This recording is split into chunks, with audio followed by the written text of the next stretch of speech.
Hello everyone, this is AmberAnkNA here. Welcome to my channel. Well, I play a variety of games and do narrations for fanfics. I'm really hoping you enjoy my content. If you do, make sure to comment below, leave a like, and subscribe with the notifications on.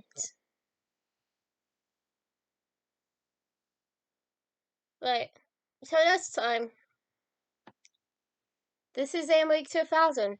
Welcome to my channel. So, hi.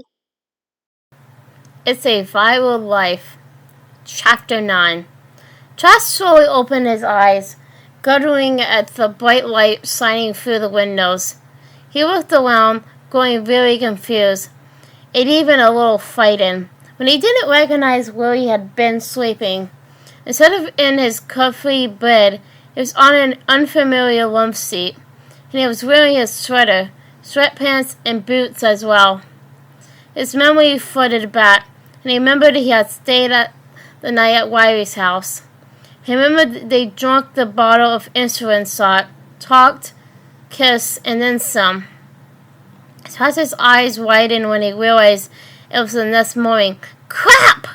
he muttered, smacking himself on the forehead with the heel of his hand. "Damn it! Mom's gonna be pissed! And Hamden ain't gonna be pleased either!" He could already feel his back singing, just thinking of the whip. He swung his legs around so he was sitting in the love seat. He yawned, stretched, and cracked his neck from side to side, causing several popping sounds. Sighing, Trust quickly found his high-fabulous chain on the floor, looking like it had been kicked halfway under a nearby armchair.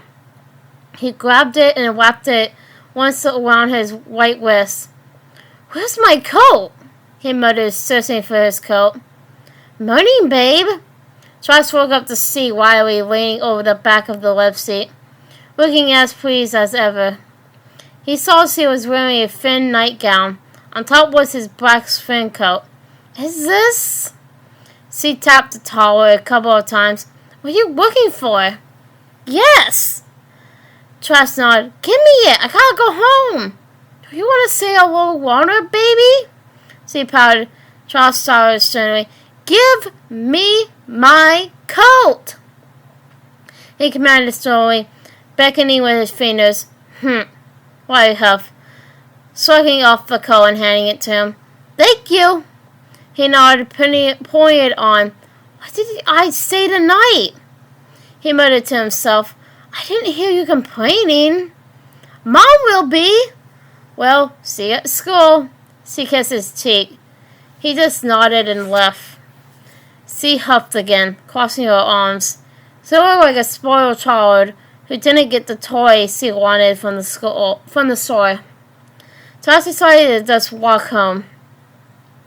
School didn't start for another 4 hours, and it was only an hour's walk to his house. According to a map of the as he walked, he pondered on Wiley.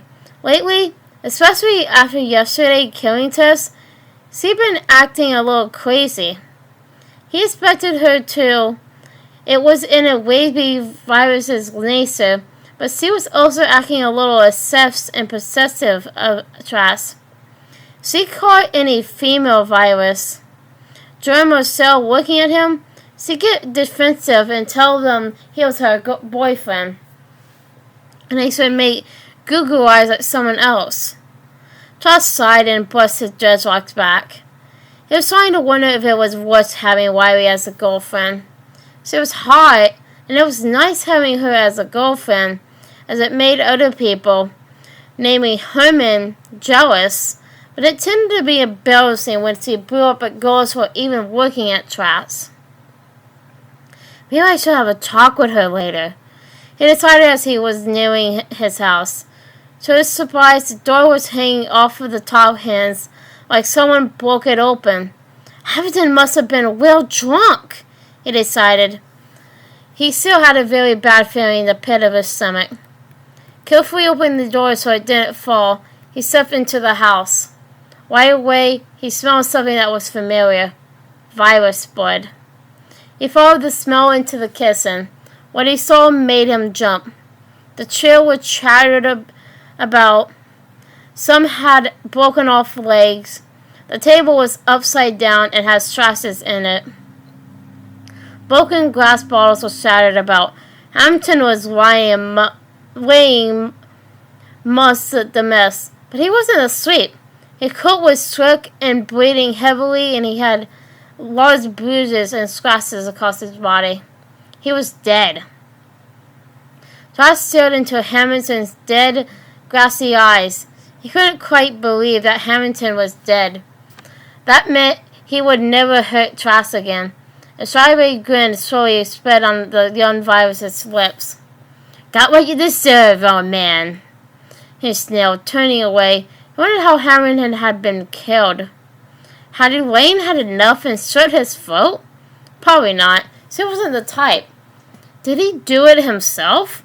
If so, how? Suicide? Drunkenness? However it happened, Trask couldn't care less. All that mattered was Hamilton was dead.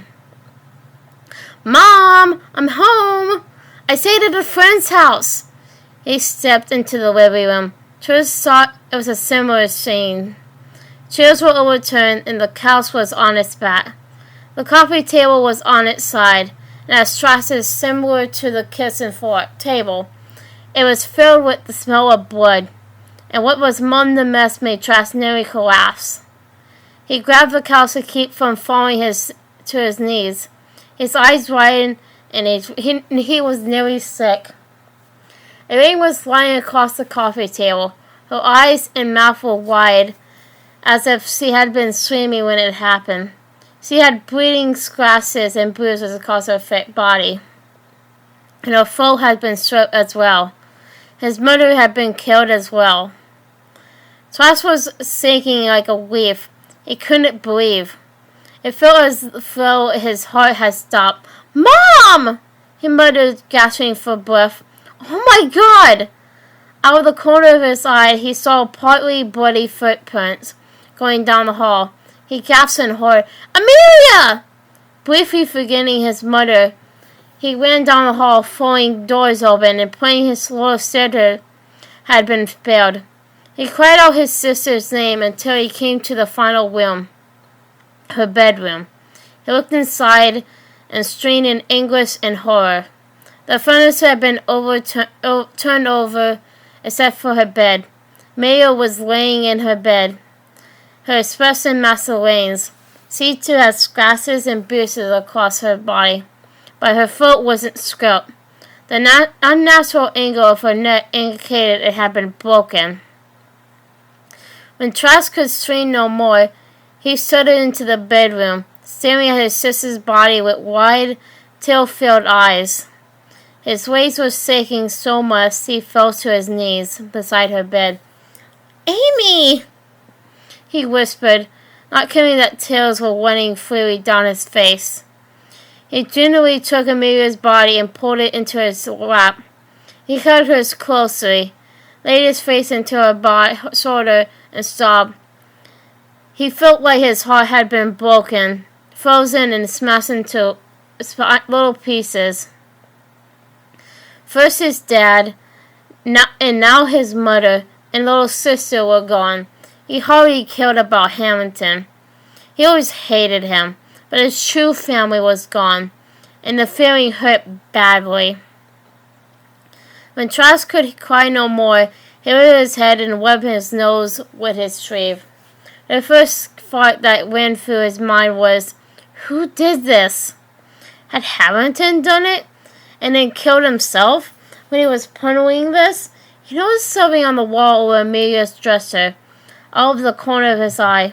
Looking at the wall, he saw a message that had been written in blood. Red death blood, it read. Red death is a common cold compared to Ebola. Ebola. Trask's blood boiled with fury. Ebola! He snarled. Id! He must have been so pissed that Trask had beat him in the killing test. He exacted revenge on his former friend by killing his family and letting their blood that Red Death was still inferior to Ebola. Trask began breathing heavily through Quint's teeth. He released Emilia's body on the floor and stood up sinkily.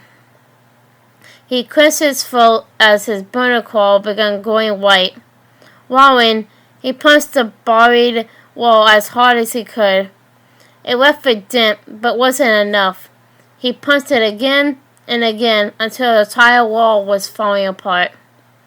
Once that was done, he stood there, panting heavily. His claws slowly began to dim. He pushed his death gloves back and sighed heavily. He looked back at Amelia and quickly decided what to do. It was common that when a Red Death's family was murdered, their bodies were burnt by any living relatives. He crouched down and hugged Amelia one last time and kissed her cheek. "Goodbye, Amelia." He lifted her up and laid her on her bed, closed her eyes, and closed her hand on her chest. He crossed her hand on her chest. He laid her blanket over her and left the bedroom.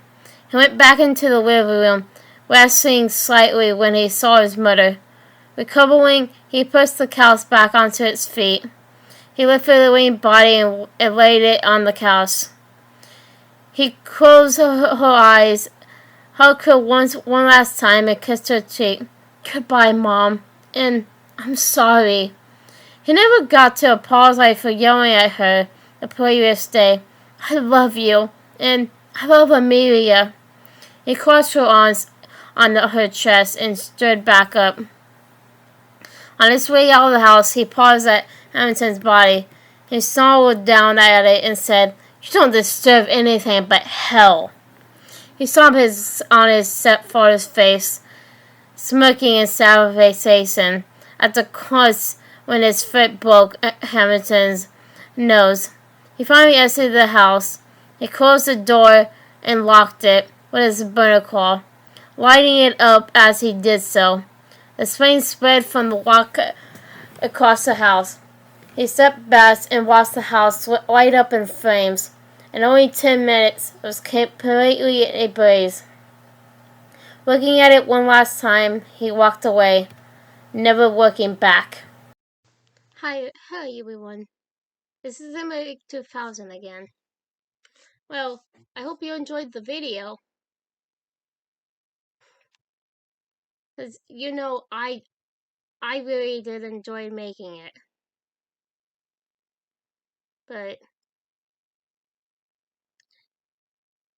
so I hope you enjoyed it. Comment, like, and subscribe with the notifications on down below. Till next time, bye!